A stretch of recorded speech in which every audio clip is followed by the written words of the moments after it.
Thompson? Here. Festerson? Here. Gurnett? Here. Gray? Here. Jerem? Here. Stothard is absent. Mr. President. Here. Please stand for our Pledge of Allegiance and remain standing for our invocation. I pledge allegiance to the flag of the United States of America and to the republic for which it stands, one nation, under God, indivisible, with liberty and justice for all. I've got a couple of items here for the invocation. Number one, we had a city employee passed away last Thursday who was the branch manager at the Abrams Library, Susan Thornton. She'd been the manager there for 6 years. She'd worked for the library system for 16 years. Under her leadership at Abrams, the branch prospered, and she most recently oversaw the renovation of the library. So our thoughts and our prayers are to her family. And for inspiration today, I've got a short quote here from Dr. Martin Luther King. Let us rise up tonight with a greater readiness. Let us stand with a greater determination, and let us move on. Amen. City Clerk certified publication in the Daily Record on February 1st. Notice read per council and regular City Council meeting February 5th, 2013. A current copy of the Open Meetings Act is posted in a white binder on the east wall of the legislative chambers. Good afternoon and welcome to the Omaha City Council. This meeting is conducted in public and by law may only address the topics listed on the published agenda. The council will hear testimony but will not engage in debate of issues with the public at this meeting. During testimony, it is not appropriate to applaud or convey disapproval. These actions only detract from the formal decorum of the meeting. At this time, please turn off or mute any electronic device. Mr. Clerk. The zoning ordinance on final reading planning board attachments will take items 5 through 7. It's one case. 5 is ordinance to rezone property located east of 99th Street and south of Reddick Avenue from LI to R7. A, Planning Board and Planning Department recommend approval. 6 is ordinance to approve a planned unit development overlay district. 7 is ordinance to approve a development agreement. And we have a request to lay over 3 weeks to February 26th, 2013 and continue the public hearing. Need a motion to lay over. A motion to lay over 3 weeks to February 26th and continue the public hearing. Second. Roll call. Thompson. Yes. Festerson. Yes. Gurnett. Yes. Gray. Yes. Jerem. Yes. Stothard. Yes. Mr. President. Yes. It's laid over. They're laid over 7-0. Item number 8, ordinance to rezone property located at 5234 South 21st Street from General Commercial District to R5 Urban Family Residential District. A, Planning Board, Planning Department recommend approval. Public hearing on agenda item number 8 begins now. Are there any proponents? Are there any opponents? Public hearing is closed. Roll call. Thompson. Yes. Festerson. Yes. Gurnett. Yes. Gray. Jerem. Stothard. Yes. Mr. President. Yes. Passed 7-0. Item number 9, ordinance to rezone property located southeast of 72nd and State Street from Community Commercial District to Development Reserve District and Development Reserve District to Development Reserve District. A, Planning Board, Planning Department recommend approval. Public hearing on agenda item number 9 begins now. Are there any proponents? Are there any opponents? Public hearing is closed. Second. Roll call. Thompson. Yes. Festerson. Yes. Gurnett. Yes. Gray. Yes. Jerem. Stothard. Mr. President. Yes. Passed 7-0. Item number 10, ordinance to amend the boundaries of the major commercial corridor overlay district to incorporate into that district the property located at 2617 South 114th Street. A, Planning Board and Planning Department recommend approval. Public hearing on agenda item number 10 begins now. Are there any proponents? Are there any opponents? Public hearing is closed. Roll call. Thompson. Yes. Festerson. Yes. Gurnett. Yes. Gray. Jerem. Stothard. Yes. Mr. President. Yes. Passed 7-0. Pursuant to City Council Rule 7H, due to no meeting being held February 19th, agenda items number 11 through 15 shall be laid over 3 weeks to February 26, 2013. Pursuant to City Council Rule 7H, agenda items number 16 through 18 shall be laid over 3 weeks to February 26 for publication and public hearing. Item number 19 is resolution revised preliminary plat entitled West Dodge Point, located northwest of 168th Street and West Dodge Road, along attached conditions, hereby accepted. Preparation of final plat is hereby authorized. A, Planning Board and Planning Department recommend approval. Public hearing on agenda item number 19 begins now. Are there any proponents? Hello, Arun Agarwal, 626 North 164th Street. Just here to answer any questions. Thank you, sir. Are there any other proponents? Are there any opponents? Public hearing is closed. Mr. Thompson. Yes, Mr. Agarwal, I've often said that I've admired your urban infill projects, and last time you were here I said please do more out west, and it looks like you're doing that, and I appreciate it. Thank you very much. Move the approve. Second. Roll call. Thompson? Yes. Festerson? Yes. Gurnett? Yes. Gray? Yes. Jerem? Stothard? Yes. Mr. President? Yes. Adopted 7-0. Item number 20, resolution, the preliminary plat entitled Highland Ridge, located northeast of 168th and Ida Streets, along with attached conditions, is hereby accepted, and the preparation of final plat is hereby authorized. A, Planning Board and Planning Department recommend approval. Public hearing on agenda item number 20 begins now. Are there any proponents? John Coolidge with Lamper and Earson and Associates, 14710 West Dodge Road, here on behalf of the applicant. Glad to answer any questions you might have. Thank you, sir. Are there any other proponents? Are there any opponents? Public hearing is closed. Mr. Thompson, did you? No. Roll call. Thompson? Yes. Festerson? Yes. Gurnett? Yes. Gray? Yes. Jerem? Stothard? Yes. Mr. President? Yes. Adopted 7-0. Pursuant to City Council Rule 7H, agenda item number 21 shall be laid over 3 weeks to February 26 for publication and public hearing.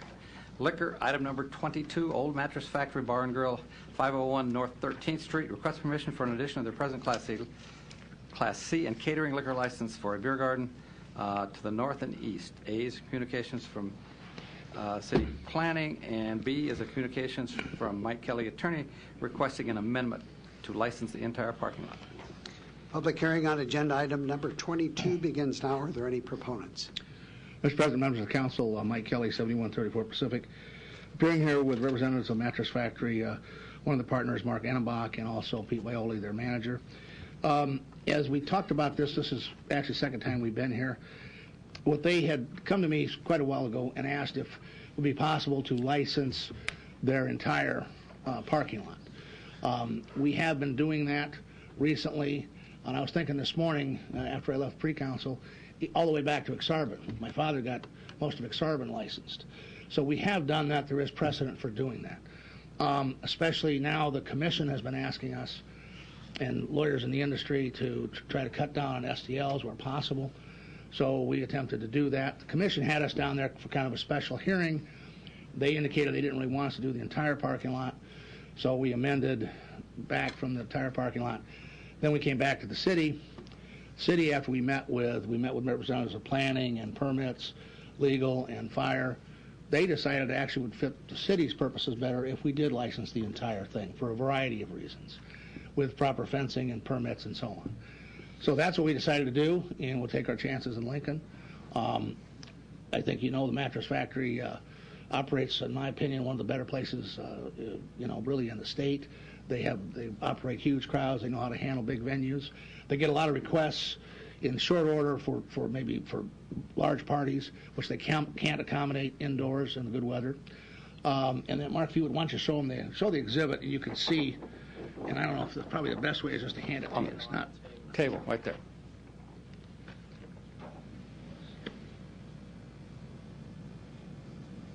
This was from the Congress series 2 years ago. And you can see. I give them the microphone, sir. You can see. There's a portable mic. Yeah, we're uptown. I can't keep up. It's on. Okay. I think you can see right here. Put my finger at it. That's the entire place. Now this, again, we're not really doing this for College World Series. In fact, they may still need the permit for College World Series in order to take excess beer back and other things. But this is for maybe 10 or 12 other times during the year when they would rather not have to go through the SDL process. And this would allow them, first of all, the city's going to make them put in very good fencing, nice fencing, so I think it will be aesthetically pleasing, and I think it will actually fit. I think it will fit the downtown area and the use that the Mattress Factory is already doing. So with that, we'd open for any questions. Thank you, Mr. Kelly. Are there any other proponents? Not if we get the full. Are there any opponents? Public hearing is closed. Ms. Stothert. Thank you. I want to ask Mr. Mumgard a few more questions about some of the points you were bringing up this morning in pre-council. Tom Mumgard, Deputy City Attorney. All right. So you made some good points this morning in basically asking the question, although you said that this would be the third, or we already have 3 parking lots that with a license. But I guess the question goes back to, do we want to be licensing parking lots? Yeah, this would be our third parking lot. This would be the third. And concerned about what the commission will decide about this also. But since we don't have a policy on licensing parking lots, tell us again for the record what your thoughts are. Well, I just am recommending that if parking lots are going to be licensed, permanently licensed, that we ought to have an understanding and a policy as to what that means, why we would do that. Because what you end up with is an area that is subject to all the liquor licensing laws, but is only occasionally being used for liquor services.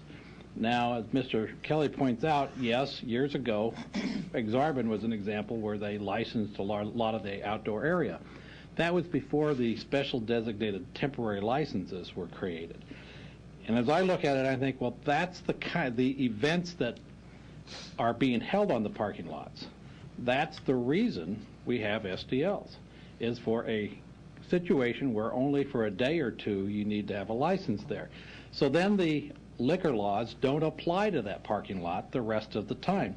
Because what it appears is that, number one, you have a licensed area that has no appearance of a licensed area.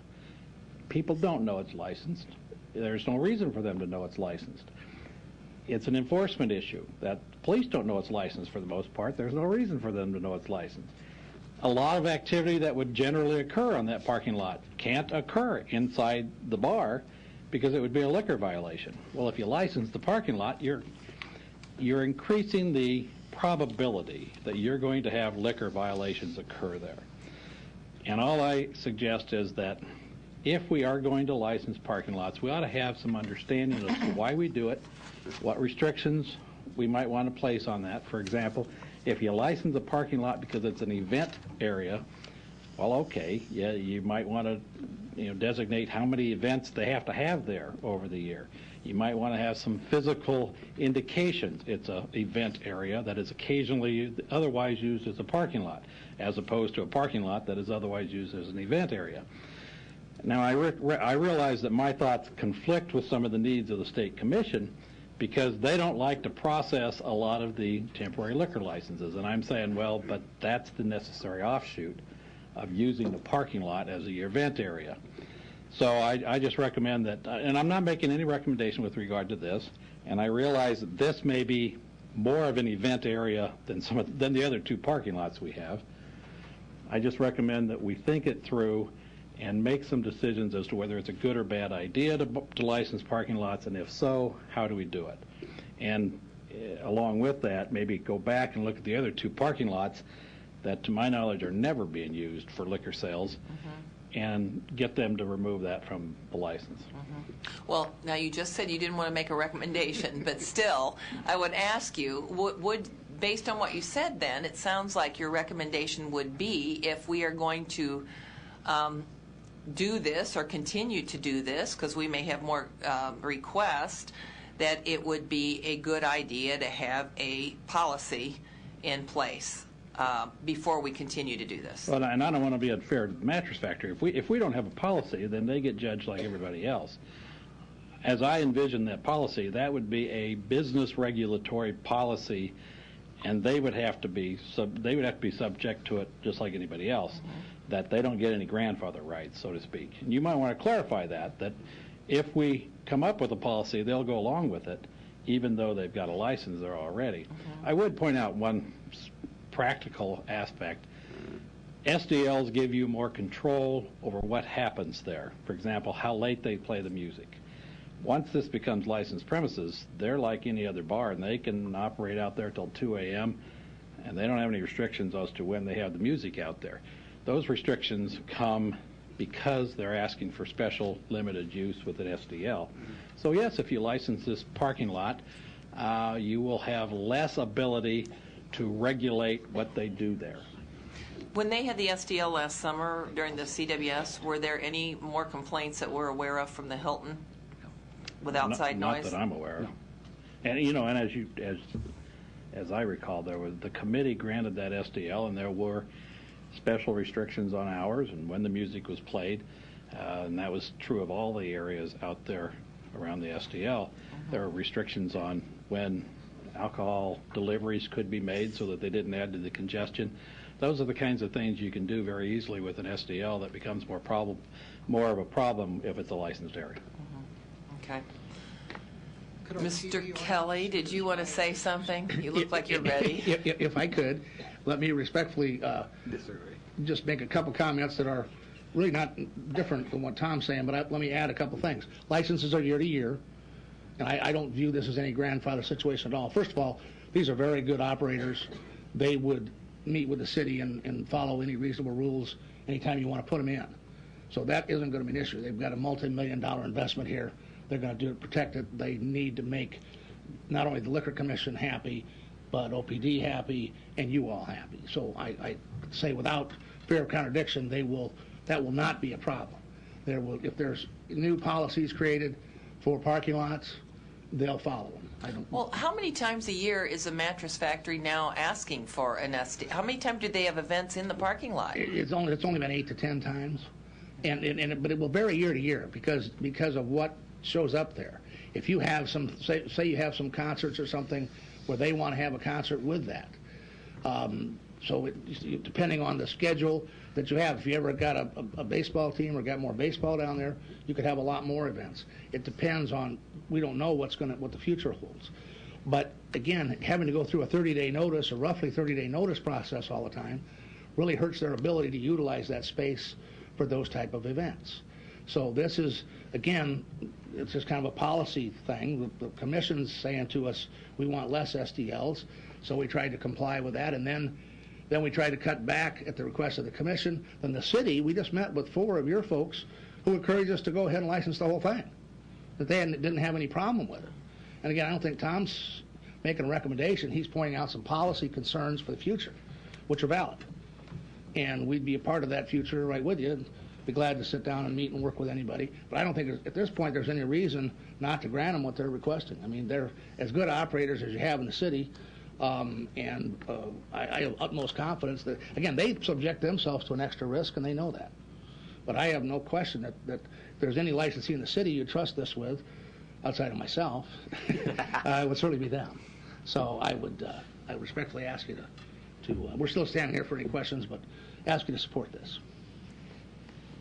Thanks. Mr. Kelly, you said you talked with 4 individuals from the city that supported this? Yeah, Mike Kelly, for the record, yes. Yeah, and that was who? Well, Mr. Baumgar was one of them, Jay Davis, Dave Fanslow from planning, and I can't remember the member who was there from fire. Okay. All right, thank you. Mr. Thompson. Yes, if I could talk to the gentleman you brought here. Mr. Enbach? Yes, Mark Enenbach, 1601 Dodge. And your relation to Mattress Factory is? One of the partners. Partners. I have no problem. It seems like you are different than the occasional parking lot people who throw an event. You're in a different category.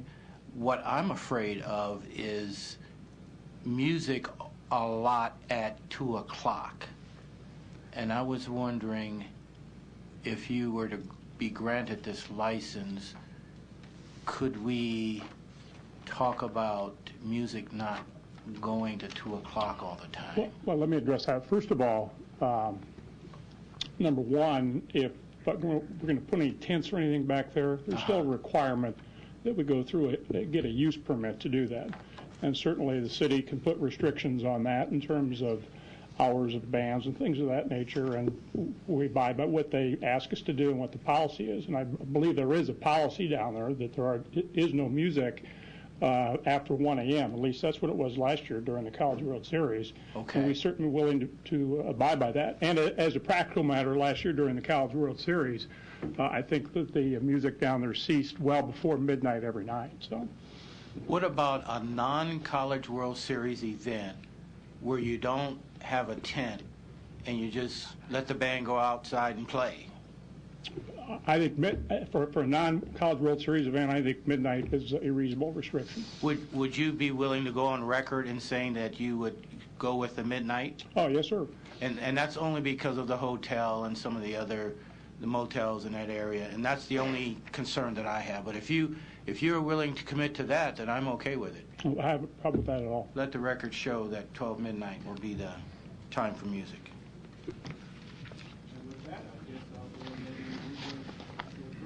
You want to approve the amendment? The amendment is for the whole parking lot. Mr. Baumgart? Yes, So, Tom Bumgard. So what would be the further permit that would be necessary to put up a tent? I don't understand that. Well, that's all through the planning department. And yes, we met with the planning department and fire inspectors and discussed that from their standpoint, it's easier to handle the whole parking lot as a licensed premises rather than to handle it on a temporary basis. And, there's conflicting needs coming out here. But I mean, if we would do this today and it extends the liquor license to the parking lot, so what would be the further permit that Mr. Enenbach was referring to? I think you should ask the planning director. It would be the permits that are issued through the planning and building department. Rick Cunningham, Planning Department. We have a temporary use process for many events, not only just this one, that there is an application that shows the layouts of the tents or whatever, and then we issue a temporary permit. Then our inspectors go out and inspect the installation of those tents and other items. Some of the things we look for example, is the structure of the tent, the guy wires not going out into right-of-way, going across sidewalks and those kinds of things. We require that to be within the property so it doesn't impede the flow of the public going to and from events. We also do have some sign issues that applicants are asked to comply with, so that there's a process by which there is a application for a temporary use permit. It's processed and then implemented, working with the applicant. So I guess what we're gaining is that that doesn't take 30 days to do what you just described? No, sir, that does not take 30 days. Okay. So I agree with Mr. Kelly that from the standpoint of being able to quickly put on an event, the license works better than the SDLs. He's absolutely right there. Okay. All right. Thank you, sir. So we have a motion and a second. Is that correct? Roll call. This is on the amendment. Thompson? Yes.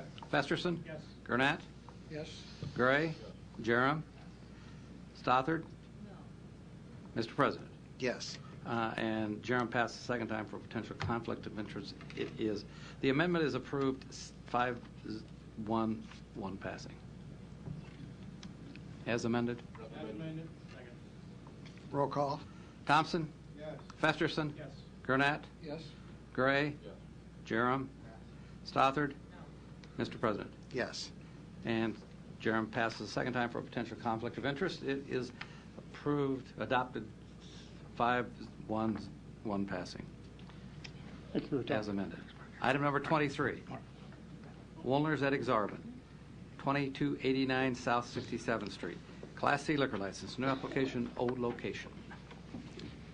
Public hearing on agenda item number 23 begins now. Are there any proponents? Rama Claro from Walnut, Duxarban. Thank you, sir. Are there any other proponents? Are there any opponents? Public hearing is closed. Mr. Jerem? Yes, I just want to, as the council member who represents that area, want to welcome you to Exarban Village and thank you for your investment in that business and hope and wish for your success. Thank you. That doesn't apply now. Roll call. Thompson? Festerson? Yes. Gurnett? Yes. Gray? Jerem? Stothard? Mr. President. Yes. Thank you. Adopted 7-0. Item number 24, Dinker's Bar, 2368 South 29th Street. Class C liquor license. New application, old location, and change of stockholders. Public hearing on agenda item number 24 begins now. Are there any proponents? Mr. President, members of the council, Mike Kelly, 7134 Pacific. Appearing here, what I would call would be a passing of the torch. You all know Dinker's Bar, great neighborhood bar down in South Omaha. And this is Carrie Mum, who's the daughter of Bob Sinowicki, who is the current owner, part of the Sinowicki family. She's worked there for about 20 years, so I think nothing is really going to change in the operation. I think the same great burger that they always have, same great family atmosphere they have, will still be there. Now, there are a couple of glitches here. Carrie did have a couple DUIs in her record. She knows that. She has evaluated cleanly fairly recently. She's also gone and taken the liquor training, certified liquor training. Her husband also, unfortunately, had a DUI. Now, he's got nothing to do with the business except what she makes him do as a dutiful spouse, take out the trash or whatever. But he's a millwright by trade, so he's not going to be there 8 to 5. But I suppose, I'm not going to say he'd never have anything. But that is their record. She's here to answer any questions. Otherwise, I think it's a very good establishment. They've had, I'm not aware of any liquor violations. None. None in the 20 years she's worked there. So I would anticipate a great operation. So with that, we'd ask for your approval. Thank you. Are there any other proponents? Are there any opponents? Public hearing is closed. Ms. Stothard. Thank you, Mrs. Mum. I just have to ask you what Mr. Kelly just brought up, because your DUI was just in 11, and your husband had one in 12, but it was just a few years ago. So you're the liquor manager, and you have to make sure everybody follows the rules and regulations of the law, and it troubles me when you did not follow the law. So can you explain or tell this council how you will be a responsible manager? I will. Yes, I have made bad choices in the past, and I have learned from them, and you can be certain that that will not influence anyway the way I run the business. My employees nor I drink at work. It was, like I said, bad choice that I have learned from. We really do stress the importance with our bartenders, our kitchen staff, responsibility. Okay. And you can be certain this type of thing would never happen. We are very thorough, and it is like a family restaurant more as a bar, and like I said, it made me open my eyes more not to take more responsibility. Right. Ma'am, if you please state your name for the record. Carrie Mum. Thank you. Okay, we just want to make sure you take this as a manager very, very seriously. And I was going to ask if you took the one of the certified classes, but you have. Yes, I Recently have. You have? Yes, I have the document here. Okay. If you'd like to see it. Okay, I just want you to make sure that you really manage it well and make sure everyone follows the law. I will. All right, thank you. Mr. Gurnett. I'm sure you don't want to upset Dad. I was in the facility recently enjoying a delicious burger, and what gets me about it is that you provide an atmosphere for good food, you provide an atmosphere to have fun, but I think your client base also knows what the rules are. And it is a good family bar, good neighborhood bar, a place where people can have fun, but they know what the limits are. And you can have all the French fries and onion rings you want, but they also understand that there's an obligation there, and I don't think that they want to make trouble. Not for the bar, not for the neighborhood, and that's some good qualities to have, and I'm sure that you'll live up to it. You made a mistake. You've learned from your mistake, and maybe you'll be able to recognize somebody that's headed towards making that mistake, and you may be able to stop them. That's exactly how I feel. That makes sense? Mm-hmm. I hope so. Yep. Because I had a Coke that night. Yeah. And fries. Thank you. Thank you. Thank you. Good luck to you. Thank you. We have a motion and a second, correct? Yes. Roll call. Thompson? Yes. Festerson? Yes. Gurnett? Yes. Gray? Jerem? Stothard? Yes. Mr. President? Yes. And Jerem passes the second time for potential conflict of interest. It's adopted 6-0, one passing. We'll take items 25 and 26. They're together. Same applicant, two different licenses. Item number 25 is Sartia's Restaurant, 2405 Hickory Street. Class C liquor license, new application, new location. And 26 is a catering license, same applicant at the same location. Mr. President. Public hearing on agenda items numbers 25 and numbers 26 begin now. Are there any proponents? Mr. President, like all the rest this morning, I'm Mike Kelly, 7134 Pacific, appearing here for the applicant. This is Sarita Restaurant, and Sarah Sanchez is here. She is not the greatest with English. Her son-in-law, Jesus Sanchez, is here. Different last names, close but different. For any questions you might have. This is probably seats about 75 people. It's a neighborhood restaurant. I heard the concerns this morning. I also understand there's a couple letters of opposition. They will do a good job, I believe, as far as any kind of. First of all, they will reduce the license to a Class I, which will solve the package license concern, which I saw people in the letter had. They'll also do a good job, I believe, of cleaning up trash and litter. Again, the idea here, although they might have a DJ on the weekend once in a while, their whole idea here, this is to augment a restaurant, and they have a full service restaurant now, but they do need to be competitive. They need some alcohol sales. So alcohol is nice. It's not a bar. This is a restaurant. So with that, really, that's all I can tell you. And we're here for any questions. I think they will operate this in a first class manner. There was years ago there was a bar there before, so it's a new location for purposes of the law now, but it's not really a new location. There has been a bar there before. But we're here for questions. Thank you. And I think you probably address them to Jesus because he can translate or answer them for you. He also works there. Are there any other proponents? Are there any opponents? Yes.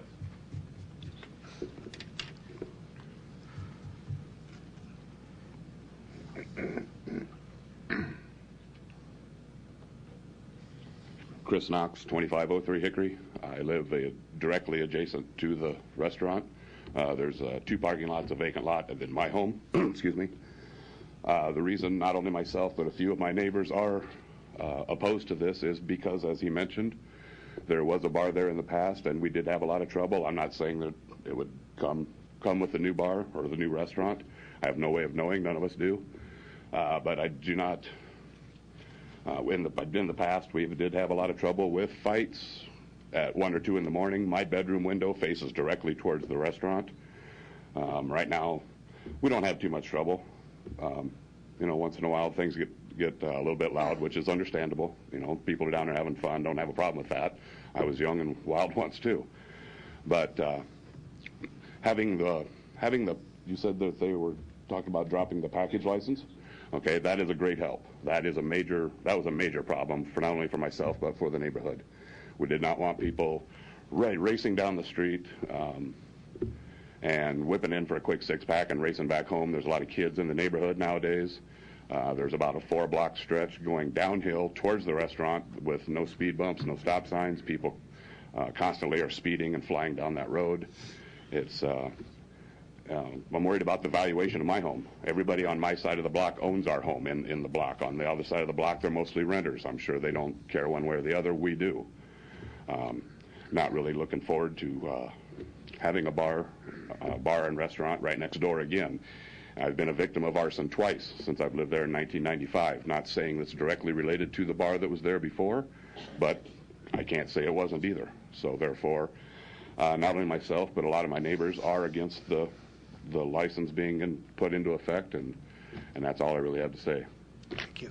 And to answer any questions at all, or is it just for them? I haven't been to one of these before, folks. Sorry. If there's any question, we'll ask. Thank you. Thank you. Are there any other opponents? Public hearing is closed. Mr. Gurnand. For the applicant, you share a facility that has a common wall between another occupant and where the restaurant's going to be. Is that accurate? Mike Kelly, for the record, I believe so, yes. Okay. Is there an entrance in that common wall from the tenant on the eastern side towards to where the restaurant's going to be? I'm going to let Mr. Sanchez answer that. Yes. Give your name for the record. 2405 Hickory. Your name. My name Jesus Sanchez. Yes, they have different doors. It's one to the parking lot and one exit to the other side, like south. Another exit door to, like, in case of emergency, they go on that side. It's open too. Is there still a door that allows folks to go from the restaurant side to the tenant on the eastern portion of that building, on the other side of the common wall? No, it's locked. I mean, there's no way you can go that side. There's two different things right now. All right. Are you aware of the tenant that's at 2403 Hickory Street? Yes. Okay. And is that an Alcoholic Anonymous organization? Yeah. Yes. Okay. I certainly appreciate your willingness to go from a C to a Class I, but I'm going to have to be consistent with a couple of other votes that I've made where I just don't think the two should mix. So, thank you, Mr. President. Do we have a motion? We have no motion. Mr. Gray. Bring the gentleman down that spoke earlier in opposition. I didn't get your name, I'm sorry. Mr. Knox? Mr. Knox, if you can come down just for a second. I don't necessarily want to ask you a question, but I just wanted you to know just a couple of things and see if it changes your mind at all. One is they've reduced to a Class I. Second thing is, I don't know if you're aware, but this council recently passed an alcohol impact ordinance which gives us the authority to, if there are issues with a drinking establishment or a club, we now have the authority to pull that occupancy permit rather than, wrestle with the Liquor Control Commission and so forth. And I just wanted to get your response to the fact that we do have that ability now, and they've moved to a Class I. Does that change your thought process about this at all? I do appreciate that fact, sir, and I'm not really no. As Mr. Gurnand said, there's the AA right around the corner from one door to the next. That's not very conducive to a good environment. I am a former alcoholic. I guess I can't say former. How about non-practicing alcoholic? A little over a year sobriety. My wife and I both. I don't think I'm going to have that temptation, but I don't want it.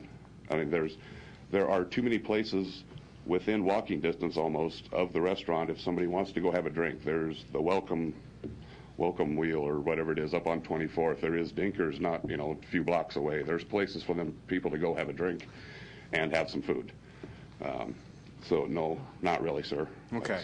All right. I just wanted you to know the other... Nothing against the restaurant. I do know they have good food. Everybody that's been there says they have good food, and they seem to be very respectful people. I just don't want the alcohol business in our neighborhood anymore. Okay. All right. Thank you. I just wanted to make sure you were aware of the ordinance change in addition to, their reduction of... I was not aware of the ordinance change, no, okay, in the beginning, and I appreciate that. And the change in liquor license, I did understand that. And and understandable, and I understand they want to be competitive with their neighbors. Mm-hmm. Just our neighborhood doesn't want to have the liquor and the people driving around after they've been drinking anymore. Okay, thank you, Mr. We got rid of Knox. it. We would like to keep it that way. Thank you, I appreciate it. Mr. Kelly? If I could, thank you, Councilman. One of the things I want to emphasize, sir, I certainly understand the objections. This gentleman has at least an objection. I understand that. I think because it's a restaurant, if this was a bar, I think we probably wouldn't even be here. But because we're just trying to do, with 75 occupancy, and we're just trying to have, the occasional margarita or wine with the meal, I don't think that it's going to impose that great a hardship on the neighborhood. And I do understand the philosophical problem with the AA, but I don't think that's not a statute, that's a concern. I still think that overall they meet the standard for having a license, and there's no objection that really ought to stop them. Obviously, as you've just mentioned, Councilman, you have more teeth than ever to stop a bad actor. I don't think there's any way these people would be bad actors, but you have more grounds to stop any concerns that they might have for the neighborhood. So with that, I would still ask for approval. Okay, if I can ask Mr. Mumgard to come for a second, please. Just a question or two, Mr. Mumgard, and most of it has to do, I guess, philosophy more than anything else, and legality a little bit. I understand my colleague's concern about an AA business or AA organization being right near where this establishment is. Give me the legal, first of all. Is there anything legally that stops us from, or that causes concern about approval of a license of this type with that in the neighborhood? I think there are two statutes that might come into play. One is a statute that absolutely prohibits a liquor license within 150 feet of certain types of activities, one of those being a home for the aged or the indigent. That statute, however, does not cover any type of an area, a business that is alcohol treatment related. We've had that discussion before, but it's not in the statute.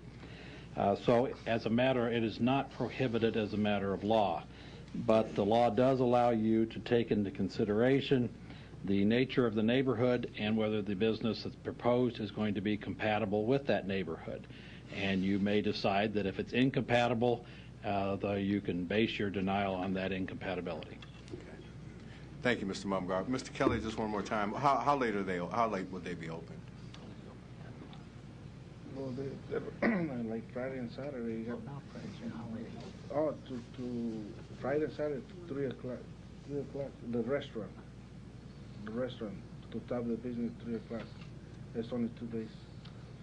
What's the normal hours? It's 11 to 10, no? 11 to 10. 11 to 10 normally. On the weekends, if they have a DJ, they would be open past that, unless you tell us not to. Okay, but they would be open at 11 to 10? Right. I'm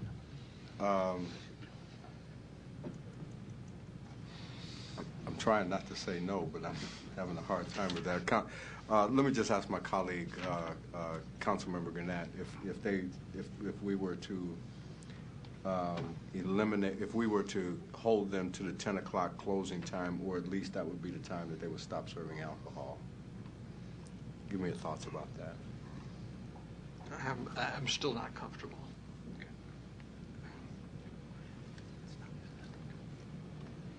Mr. Thompson. Yes, in light of the fact that we have no current law prohibiting, in light of the fact that it is an upgrade from a bar to a restaurant, apparently the AA organization was existing alongside a bar. I think the restaurant is an upgrade from that. And in light of the fact that they're changing to an I license, and also in light of the fact that this council tries to give businesses, especially minority businesses, at least one shot. And then last of all, in light of the fact that this is one that we can watch very closely and monitor very closely and take punitive action if we have to, I'm going to go ahead and this is a tough one for me too, Mr. Gannett, but I'm going to go ahead and say, for the sake of consistency, that I move the approval and that we watch it very closely for the next 6 months and see what happens. So that's my motion. How about your motion to amend to an aye first? Yes, let's amend it to an I, and then if that passes, then we'll go further. Mr. Gurnett. Mr. Clerk, to your knowledge, we have denied a recommendation to the Liquor Commission based upon having a alcohol rehab center in a vicinity. Have we not? Buster Brown, City Clerk, yes, we have. We have. Granted, maybe not a pickup load of applicants, but we have had that brought to the council, two city councils in the past, correct? Correct. All right, so this isn't nothing new. No, sir. We have made denial recommendations before. All right. Which one was that? Do you remember? It was Crossing Stevens Center. Okay. Let's see. That's what I wanted the record to reflect. There is a motion on the floor, is that? Motion and a second. And a second? Yes. Ms. Thank you, Stothard. Mr. President. Yes. I just wanted to clarify because we do have a email that the clerk received, but it says that this Alcoholics Anonymous group shares the same building. I thought originally we talked about it was next door, but they're actually in the same building? Well, Common wall. Okay. All right. No doorway, right? It's a Okay. strip. It's like a strip mall type thing. There's a doorway, but it's inoperable. It's not usable. So it's right next door, though? Yes. Okay. All right. Thank you. And they said that the Titanic would never sink either, so. I didn't say that. Okay, so we have a motion and Motion and a second to for the amend to amendment. Roll call. Thompson. Yes. Festerson. Yes. Gurnett. No. Gray. This is a tough one, but yes. Jerem. Stothard. Mr. President. Yes. The amendment passes 4 to 2 to 1. As amended. Second. Mr. Gray. Thank you, Mr. President. I guess I would be a little bit more, I guess I'd be a little bit more comfortable denying if AA had a representative or someone that was here. I think that's part of my concern, Mr. Vice President. If they had someone here, I would have a little bit more, I would be able to judge it, I think, a little bit better, but us attempting to judge it here, I guess I'd have a little heartburn with attempting to do that. So those are my reasons for supporting it at this point. Mr. Thompson. Yes. Again, let's just keep in mind that this is an upgrade of what AA was facing before, and we do have the ability to go in and take punitive action if it doesn't work. Thank you.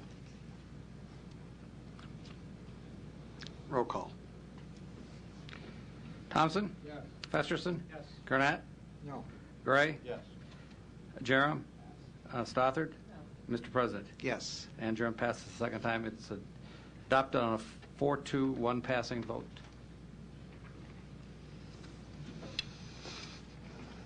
Now, we need to take a motion on item number 26 because we don't need to amend that one. Move your approval. Roll call.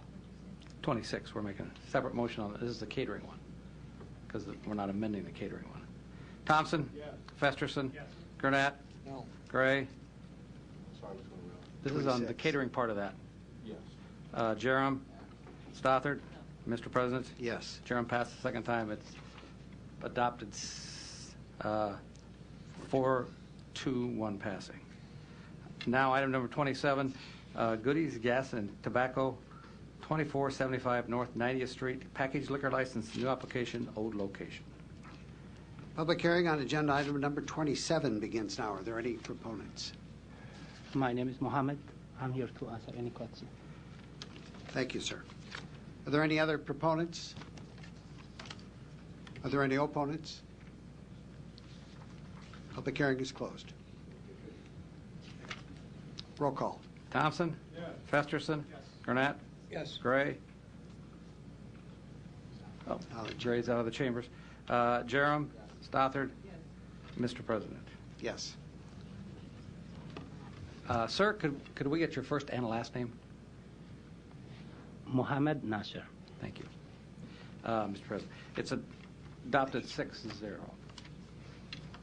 Item number 28 is Sun Valley Country Club, 9300 Arbor Street. Request permission to appoint Kevin Chestnut manager.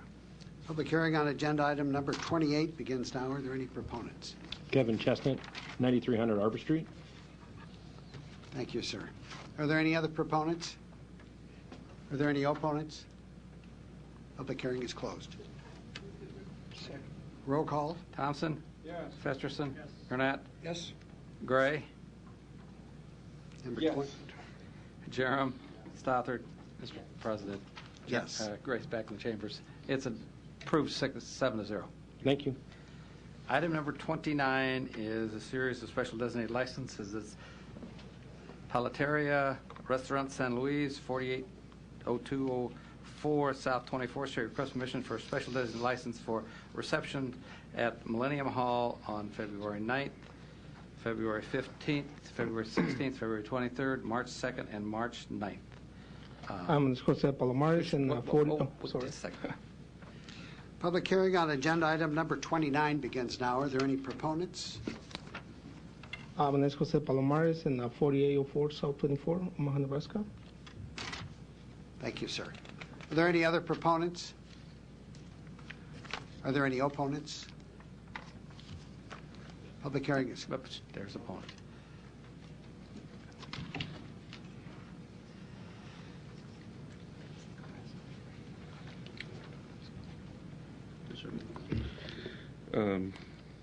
Please state your name and address. My name is Nash Qureshi, and I'm one of the owners of the building where the license is being sought. And the tenant who has requested the license through Mr. Jose does not have the authority to conduct or to sell liquor on the premises, according to her lease. According to? To the lease. To the lease. Yes. All right, sir. Thank you. Are there any other opponents? Public hearing is closed. Mr. Jerem. Mr. Mumgard.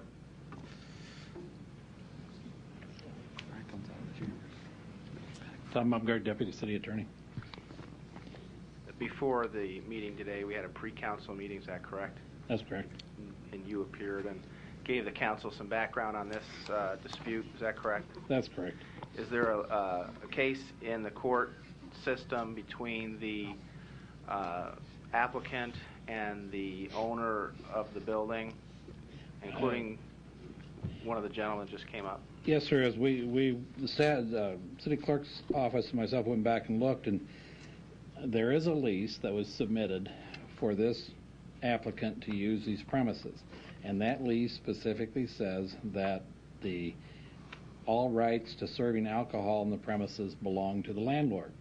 And so from that standpoint, yes, the lease restricts them from engaging in the activity that they would under this special designated license.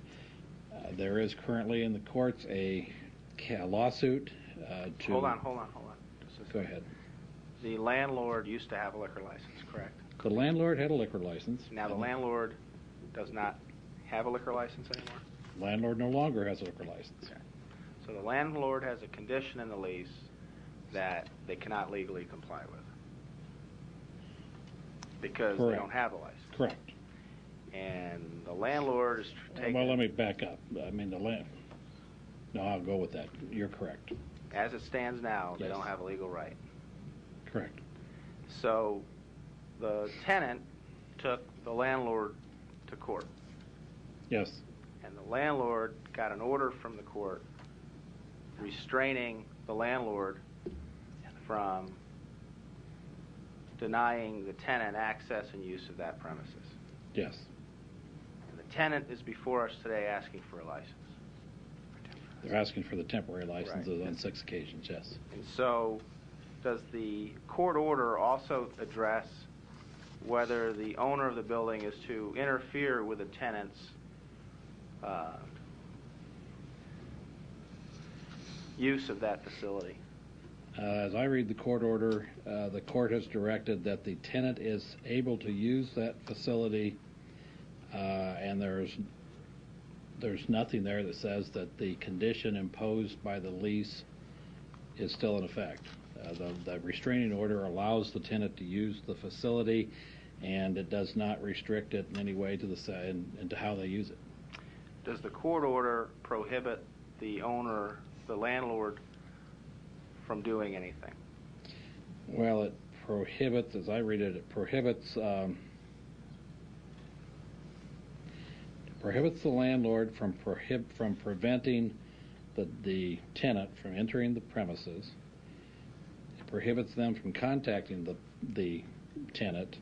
It prohibits them from contacting any third party with whom the tenant maintains a business relationship related to the use of the property, or from taking any action to evict the tenant, or from taking any action to interfere with the use and occupancy of the premises.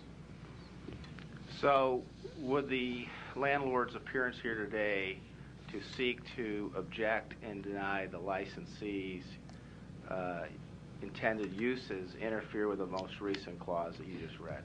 Well, I couldn't tell you that. I'd leave That'd that be up to the court, wouldn't it? That'd be up to the court to decide whether that is So true. they could be in peril today by virtue of whether they're in contempt of court or not. Who was the judge that signed that order? Judge Coffey. Okay. So on the other side of the building, there's a case going on between these two parties. In your legal opinion, should that interfere with the council's decision on whether to grant these license requests for these dates?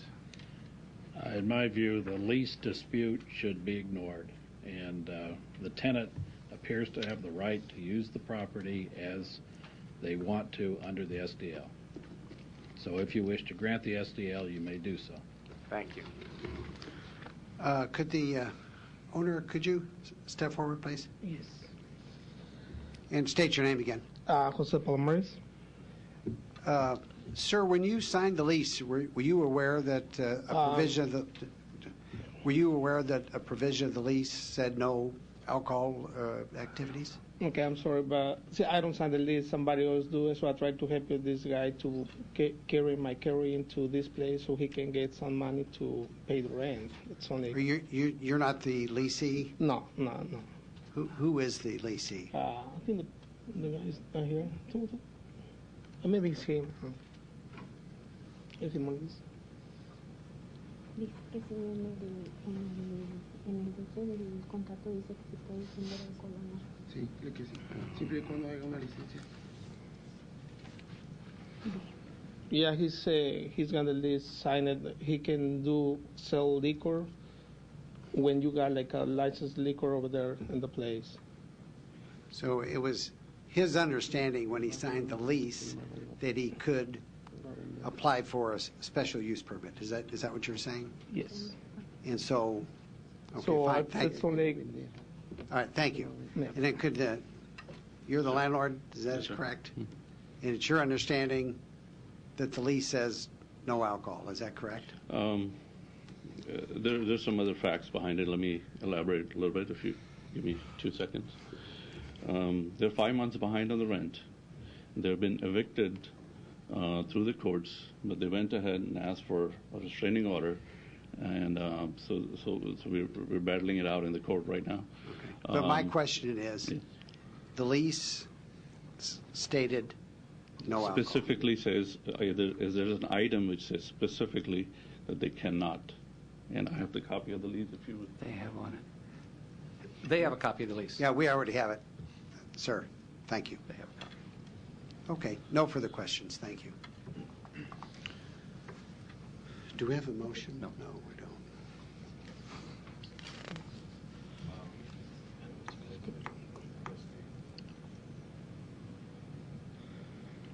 Well, I guess it fails for lack of a Well, motion. no, you have to have a motion to either allow or deny, one or the other. Mr. Gray. Well, I just wanted to ask my colleague, Mr. Councilman Fernandez, about this.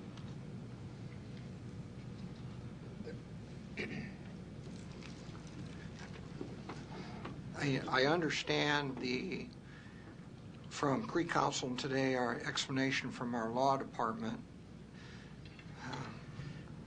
and Councilmember Jerem's walkthrough from beginning to date.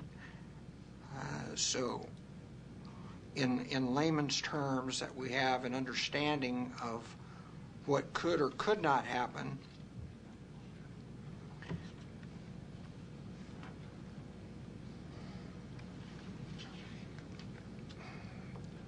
With this in court,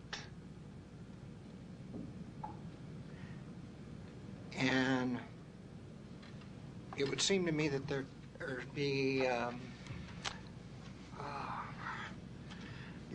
some mitigating circumstances. There could be some aftermath of this. I would worry about the neighborhood, the facility. I'll make a motion to deny. If that spawns further. We have a motion and a second to deny. Roll call. Thompson? Pass for now. Festerson? Yes. Gurnett? Yes. Gray? Yes. Jerem? Yes. Stothard? Yes. Mr. President? Yes. Mr. Thompson? Yes. It is denied on a 7-0 vote. Item number 30. Thank you.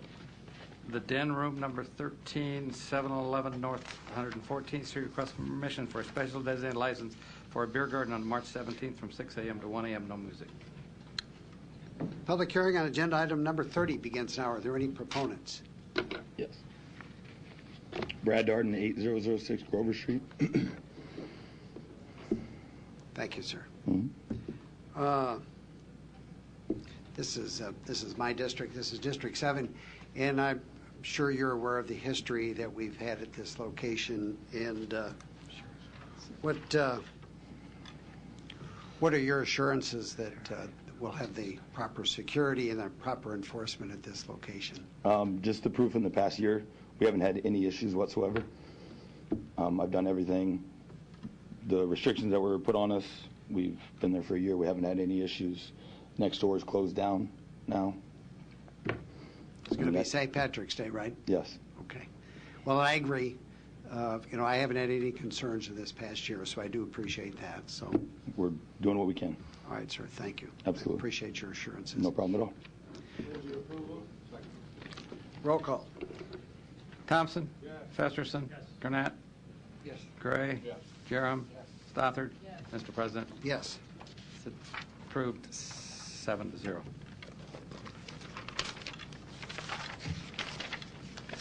Consent agenda. Any member of the City Council may cause an item placed on the consent agenda to be removed. Items removed from the consent agenda shall be taken up by City Council immediately following the consent agenda in the order in which they were removed unless otherwise provided by City Council rules of order. It's my understanding that item number 37 is taken off the consent agenda for ordinances. That is correct. The public hearings on agenda items numbers 31 through 36 and 38 through 41 were held on January the 29th, 2013. Motion to approve. Second. Roll call. Thompson? Yes. Festerson? Yes. Gurnett? Yes. Gray? Yes. Jerem? Yes. Stothard? Yes. Mr. President? Yes. They're all passed 7-0. Item number 38, 37. or 37, I'm sorry, is ordinance transfer funds from unencumbered balances of the 2013 contingency liability fund of the City of Omaha to the general fund of the City of Omaha. Public hearing on agenda item number 37 begins now. Are there any proponents? Well, I guess we don't have another public hearing. No, we already had a public hearing. Mr. Gerald. Yes, I just would make a motion to place this on file. The reason being that it's so early in the year, we don't yet know whether this is needed and to what extent. And we're working with fire and finance to get more definitive itemization of the accounting for this and the fund purposes by line item that'll be used for.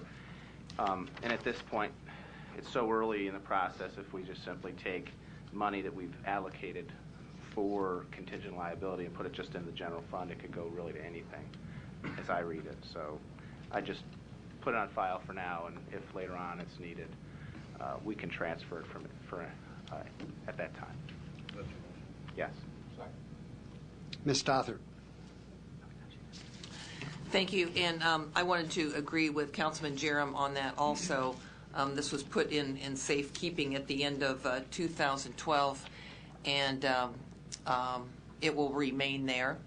And instead of putting it into the general fund now, I think the first of the year that we need to see how the year goes. I also wanted to point out that two that we just passed, number 35 and 38, are a transfer, inter-budget transfer of funds that went into the fire budget, and there has been some question about these funds. And I just do want to point out that these were in the wage, both of these funds on both of these items were in the wage adjustment account. One in the 2012 budget and one was in the 13 budget. And they were put in the wage adjustment account in anticipation if we would have an agreement with the fire union. And it was put in there because it was calculated by our finance department if we did achieve an agreement with fire, that these would be the extra, especially in number 38 here. The total amount was the extra pension and the extra salary contributions that would go into the budget once the contract was approved. So these were things that we anticipated. We are just moving it from one budgeted account basically to another.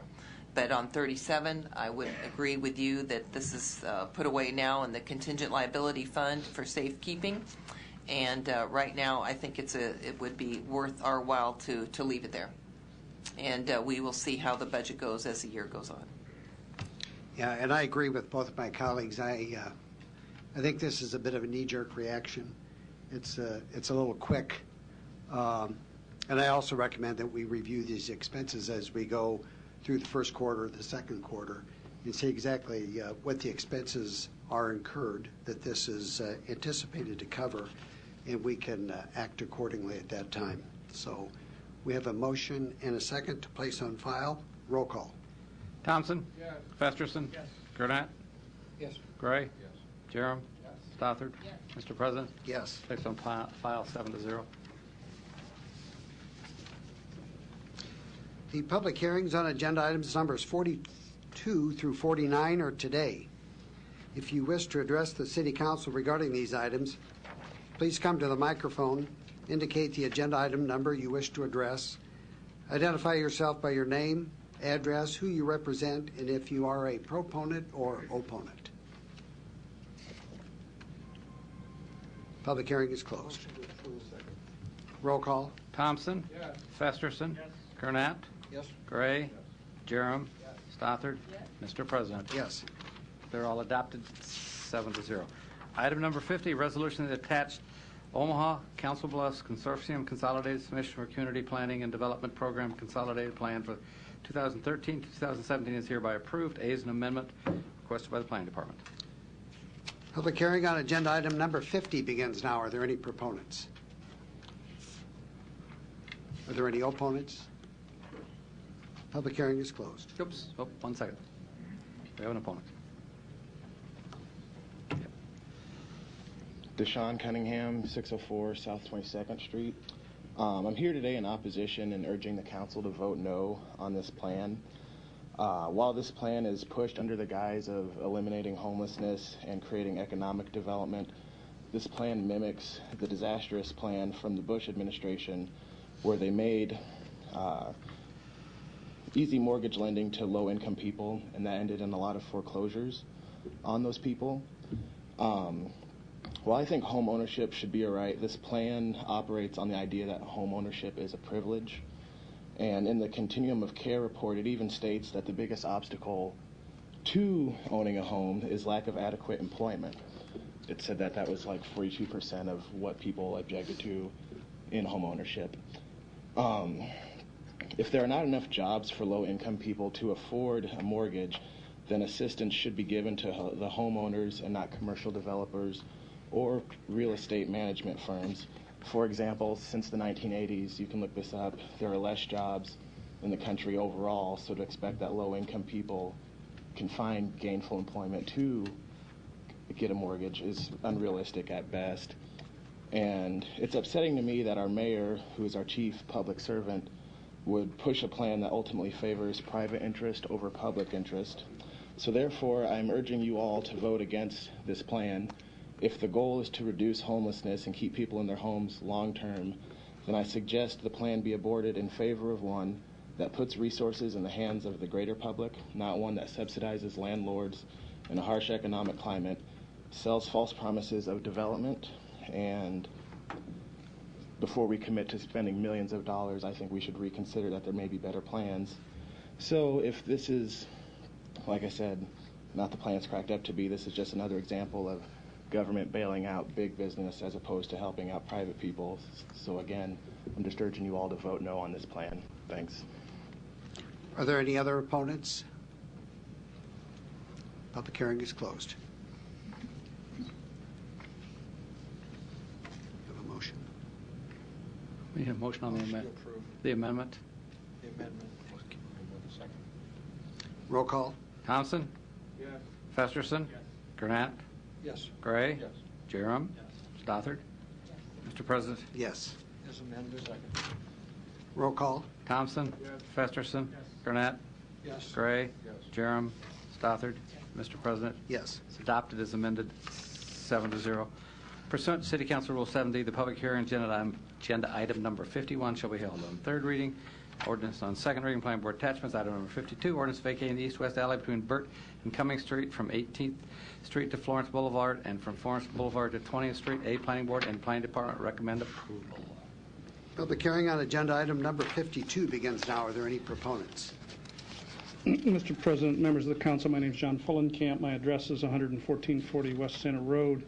I'm here on behalf of Creighton University speaking in support of a city-initiated proposed vacation of two alleyways that are between 18th Street and 20th Street. And I don't know if you can see where we colored them in just a nice bright blue color. The Planning Department recommended this. Your City Council Committee on Damages found there were no damages here.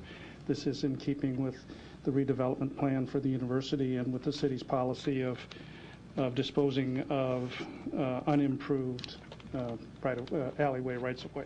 Be happy to answer any questions. Thank you. Are there any other proponents? Are there any opponents? Public hearing is closed. Thank you. Item number 53, ordinance vacating a segment of the north-south alley abutting Lot 4, Wilcox, Second Edition, Replat 2, which is west of 26th Street and north of Oak Street. A, Planning Board and Planning Department recommend approval. Public hearing on agenda item number 53 begins now. Are there any proponents? Are there any opponents? Public hearing is closed. Item 54, ordinance declaring necessity of the voluntary acquisition of certain properties identified as 1321 Coal Creek Drive for the purpose of the Coal Creek Flood Mitigation Project. Public hearing on agenda item number 54 begins now. Are there any proponents? Any opponents? Public hearing is closed.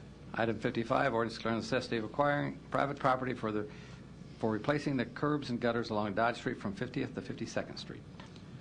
Public hearing on agenda item number 55 begins now. Are there any proponents? Are there any opponents? Public hearing is closed. Mr. Jerem? Yes, I just want to recognize that this is an area of the city that over the past 3 years, while I've been on the council, we've had actually 3.5, I guess now, complaints from people who live along the Dodge Street corridor in Dundee, where I represent, about the substandard sidewalks. They're narrow, they're close to Dodge. There's really not a buffer between the street and the sidewalk. In many cases, the street just smoothly crosses right over onto the sidewalk, as well as handicapped people and young families walking about with strollers can't get around street signs and utility poles. So I want to commend Public Works for eventually getting everything they needed to do to get this in row, at least for this 2-block section on both sides, as well as adding new traffic lights, signals at 50th and Dodge. And I think this will be a nice improvement and hopefully springboard future work to improve the sidewalks and pedestrian flow in that area. So constituents have already weighing in on this and expressing their pleasure with the city for getting this section done. So thank you, Mr. Stubbe, to you and your team for helping get this done. Mr. Festerson. Thanks. Yeah, I'd also speak in support and thank Councilman Jaron for working on this and Public Works. And it also will help all the families and kids that walk to Dundee School every day. I know that was a major concern of theirs too, not really having a sidewalk there when they need to go back and forth every day. One question for you, Mr. Stubbe. So when would construction start and when would it be finished? Bob Stubbe, Public Works. This essentially allows us to proceed with acquisition of right-of-way. Once that's complete, we're at 50% drawings. If everything falls into place, we would anticipate that the work would be done this year. So one might say summer or fall, or? Yes, during the construction season. Okay. Thanks. I look forward to supporting this next week as well. Public hearing is closed. Item number 56, ordinance declaring necessity of acquiring private property for the construction of 26th and Corby. Public hearing on agenda item number 56 begins now. Are there any proponents? Are there any opponents? Public hearing is closed. Item number 57, ordinance declaring necessity of acquiring private property for the purpose of constructing the South Interceptor Force Main South Segment Sewer Project. Public hearing on agenda item number 57 begins now. Are there any proponents? Are there any opponents? Public hearing is closed. Item number 58, ordinance declaring necessity of appropriating property located at 1515, 1517 North 18th Street for implementing the Community Development Action Plan. Public hearing on agenda item number 58 begins now. Are there any proponents?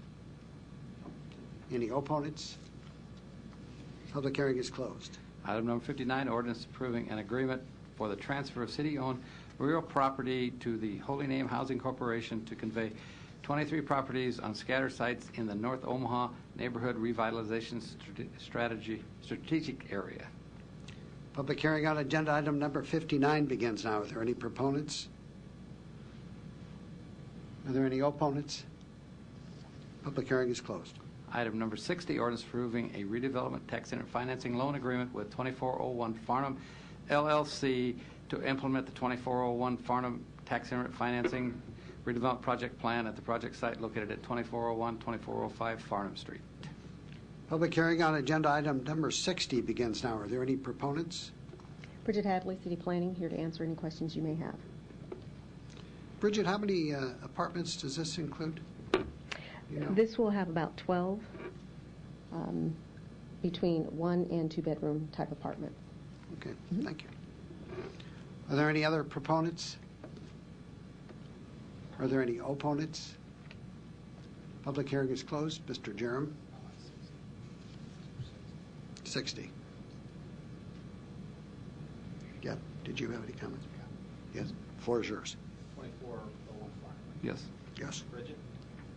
I just want to thank you for your speedy work on this one. I mean, if you drive by there today, they're unloading drywall, and there's a team up there working hard, and so thanks to you and your department for moving this one along. Welcome.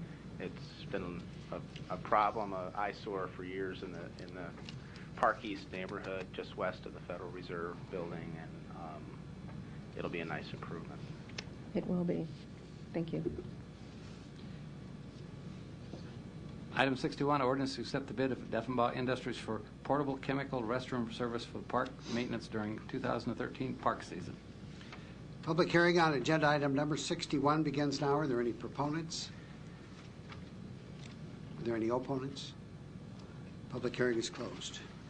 Item number 62, ordinance to approve a 3-year lease between the city and Serco Strategic Investments in the Deloitte Landmark Building located at 1001 Farnham Street for operation of the Omaha Convention and Visitors Bureau Visitors Information Center. Public hearing on agenda item number 62 begins now. Are there any proponents? Are there any opponents? Public hearing is closed. Item number 63, ordinance to amend Section 20-156.03 to allow the police department the authority to approve closed property applications as well as the police chief. Public hearing on agenda item number 63 begins now. Are there any proponents? Are there any opponents? Public hearing is closed. Item number 64, special ordinance levying a special tax and assessment for cutting and clearing weeds, group number 2013-04. Public hearing on agenda item number 64 begins now. Are there any proponents? Are there any opponents? Public hearing is closed. Item number 65, special ordinance levying a special tax and assessment for the cutting and clearing of weeds, group number 2013-05. Public hearing on agenda item number 65 begins now. Are there any proponents? Are there any opponents? Public hearing is closed. Appeal rate bid rejection and resolution. Item number 66, Mark 7 Enterprises Incorporated appeals a rejection of their bid of December 5th, 2012 for Hickory Street Masonry Wall Repair Project. Public hearing on agenda item number 66 begins now. Are there any proponents? Yes. Please state your name and address. Mr. President and members of the council, I'm Mark Santo. I live at 1107 South 99th Circle, and I represent Mark 7 Enterprises. It's my company. Thank you. Are there any other proponents? Are there any opponents? Public hearing is closed. Mr. Grenant. Mark, did you have a statement that you'd like to make regarding your appeal? Well, I mean, I came prepared to present what I felt were some compelling arguments why the rejection of bid should be overturned. But I mean, I'm just kind of a guy that just cuts right to the chase, and I'm not a, the reality is that the next item on the agenda today, 67, is to the award the job that I was trying to appeal. So the votes aren't going to change, and that's kind of where I'm at, and it's kind of like, I'm just going to move on. Thank you. Thank you. Jay Davis.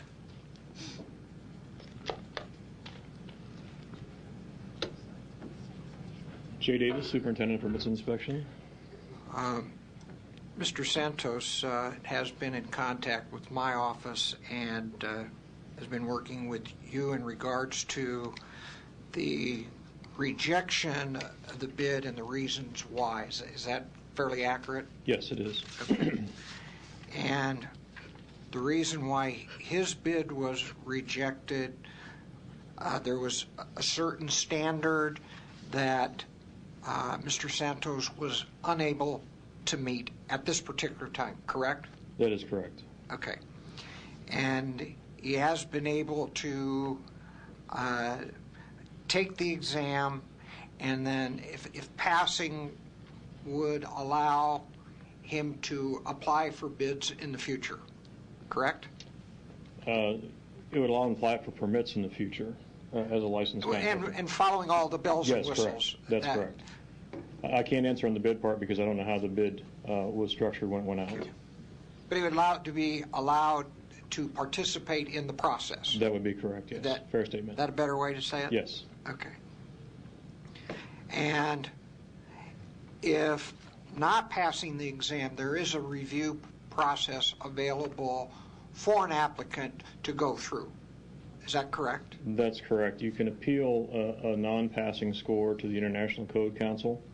The people that administer the test by way of Pearson VUE, which is the testing company. And I believe in talking to Mr. Santo, he's already initiated that process, which is certainly his right. Okay. All right. Mark, would you come back up, please?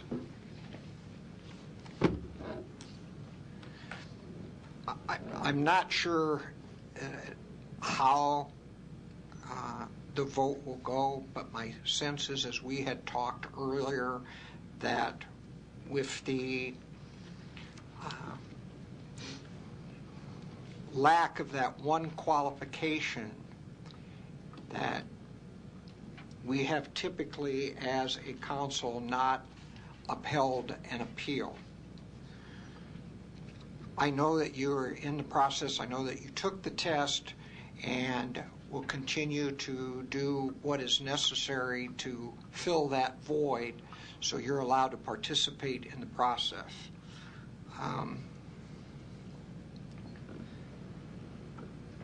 I might not get a second, but I'm going to make the motion anyway to upheld the appeal. Mr. Jeremy. Yeah, I think that I have sympathy for Mr. Santos. But as the pre-council, and I don't know if there's anyone here to explain the bid, there was a requirement that since this is not flat work concrete construction, and it involves forms and vertical, that there were certain minimum requirements that the city wanted from the contractor, not necessarily reflecting that someone without such qualifications or licensure permits wouldn't be able to perform, but certain minimal guarantees to the city and therefore the taxpayers that the construction would be performed by a contractor who had passed the certain certifications it required to assure familiarity with the code and the construction parlance and the technology and construction techniques to assure a quality job that will serve the taxpayers' investment of tax dollars for many years to come. So I'm familiar with Mr. Santos' company because he's done flat work construction, I believe, for the city, and I think we learned that this morning, and no one questions the quality of your work, and hopefully once you have this new certificate or licensure as it's called in the industry, you will compete for these jobs in the future, and I hope you would have the low bid and be able to do that work. But as it stands today, as the bid process was set forth to us, the technical requirements of the bidders being set forth, this particular bidder couldn't comply at the time.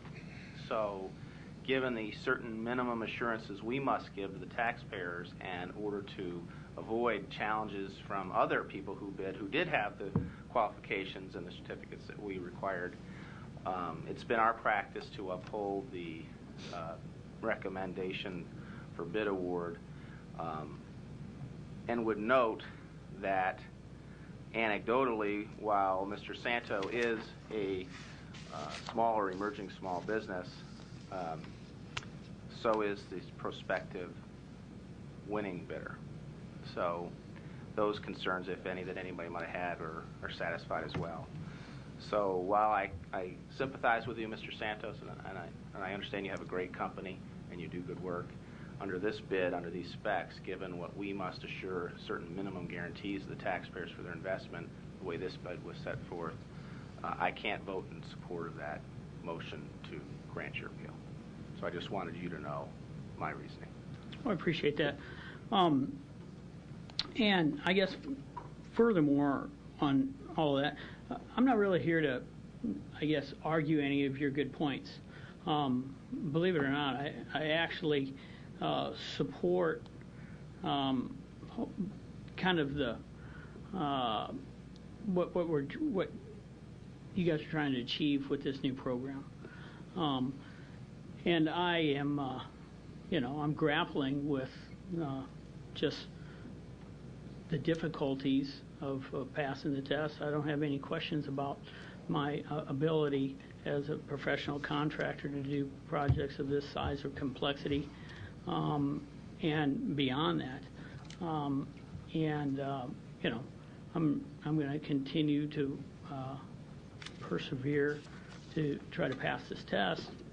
My big thing is I think that this is the hardest thing for me to get over is that my entire 35-year career as a contractor, which I think is pretty admirable.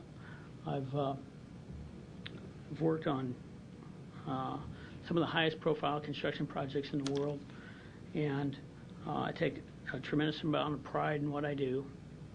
And I was kind of forced into entrepreneurship because of economic hardships, and I've kind of overcome all of the obstacles and challenges of being an upstart company, and always delivering the end product for my clients, which I bond every single project I do. I don't do any work for the general public. I only work for government. All of the work that I do is meticulously scrutinized by special inspectors of a greater concentration than general contractors that serve, let's say, the residential sector or even the private sector commercially would be subject to, because I only work for government. All government entities, when they're having work done for their purposes, assign highly trained, highly specialized special forces to oversee and to assure that those processes are all met in strict accordance with the plans and specifications and the design intentions of the projects that I'm engaged into. And the hard pill for me to swallow, I mean, it's a tough pill for me to swallow. I'm losing a $170,000 project that, I mean, I was counting on that, okay, to continue to propel my young and fragile company. But more so, the problem that I have is for as long as I'm in this difficult impasse period, and it could be, and I hope very much that it will be, a very short impasse period, but it could potentially be a very long one.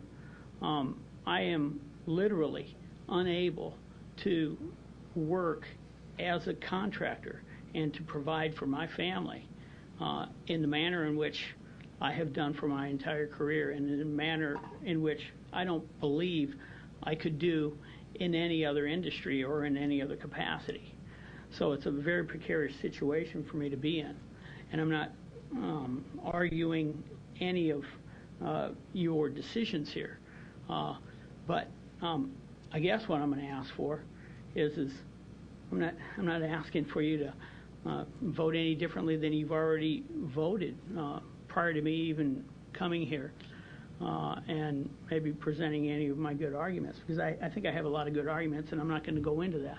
But what I would ask for is maybe some consideration for me and for other similar contractors like me to have,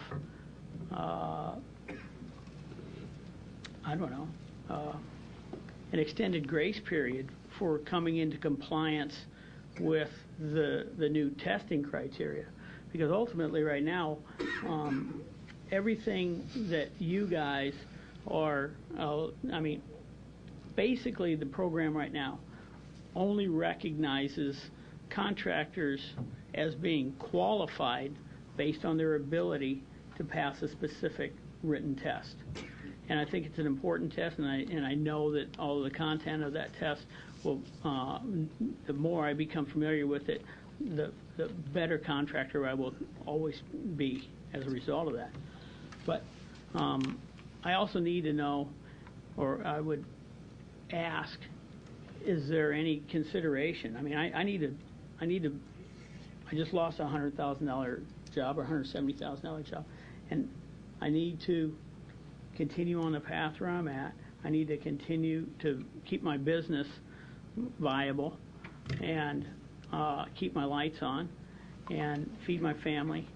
And in the interim, I didn't violate any of the municipal codes by bidding on the job, and I think based on even your statements, that you and probably most of the panel would agree that, I was the best and lowest bidder for the project.